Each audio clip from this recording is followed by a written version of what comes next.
Bonjour à toutes et tous, bienvenue dans l'exposition Souvenirs des confinés qui a lieu ici à l'École nationale supérieure d'architecture et de paysage de Lille.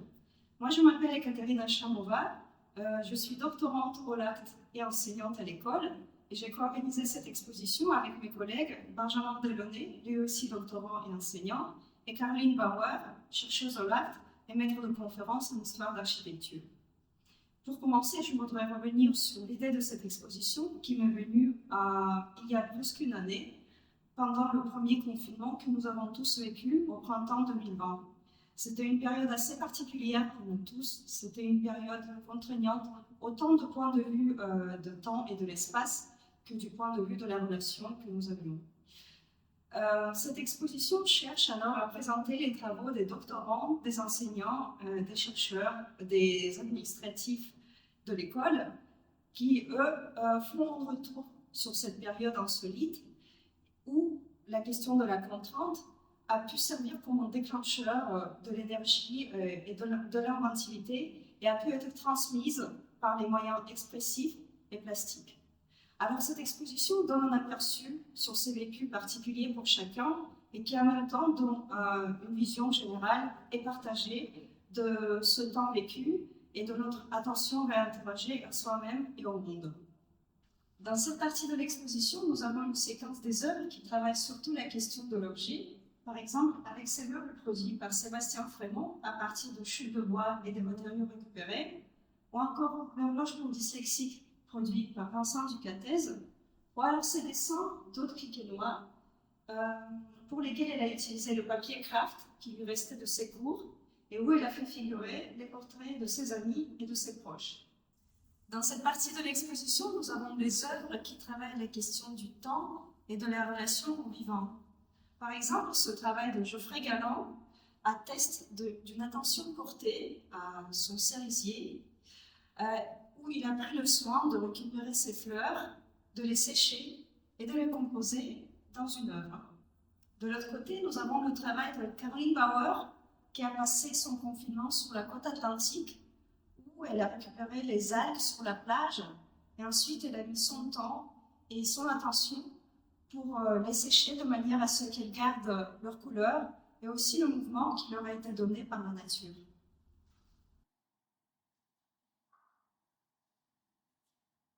Dans cette partie de l'exposition, nous avons une œuvre de Sally Derman qui, elle, a regardé comment les oiseaux s'accrochent aux branches, ce qui a donné une série de dessins qui sont composés ici dans son collage.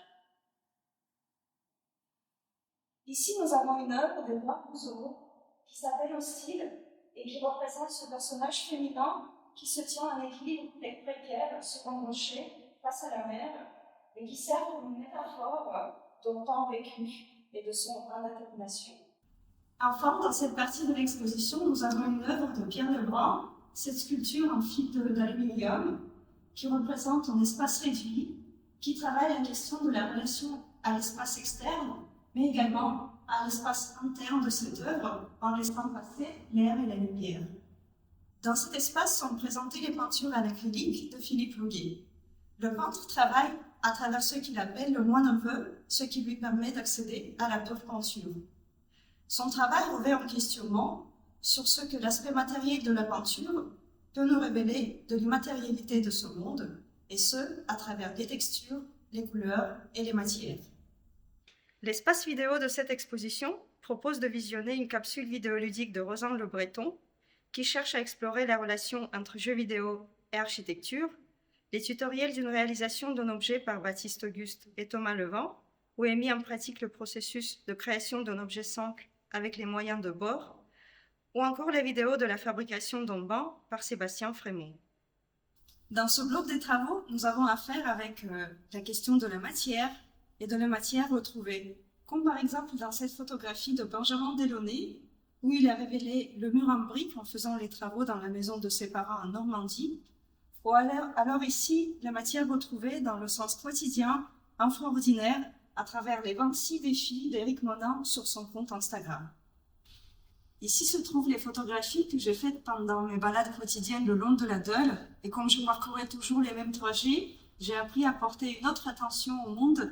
et à remarquer les éléments que nous y dispensons de notre attention et de les augmenter pour les mettre en valeur. Ce qui a créé ces paysages, disons, extraterrestres que vous voyez sur ces prises de vue. Dans ces deux vitrines, nous avons un travail d'expérimentation. D'un côté, les plâtres de Caroline Bigot qui font référence aux montagnes pyrénéennes, et de l'autre côté, les boissons fermentées de Béatrice Mariol qui reprennent les recettes ancestrales. Dans cet espace de l'exposition, nous avons le travail photographique de Pierrick Lecomte, où la main qui soulève le rideau travaille les questions du mouvement et de la lumière, et de l'autre côté, ce poster qui représente le journal photographique de bord de Gilles Maury, où chaque photo représente une journée vécue de 54 jours du confinement. Nous avons ici le travail photographique de Gaïda Fad, qui a essayé de transmettre l'état de déstabilisation qu'il a vécu pendant le confinement en arrangeant les objets du quotidien de sorte que ça tienne en équilibre. De l'autre côté, nous avons une série de 30 dessins en aquarelle par Clément Le Goff, où sont chiffrés les grands noms de la criminologie.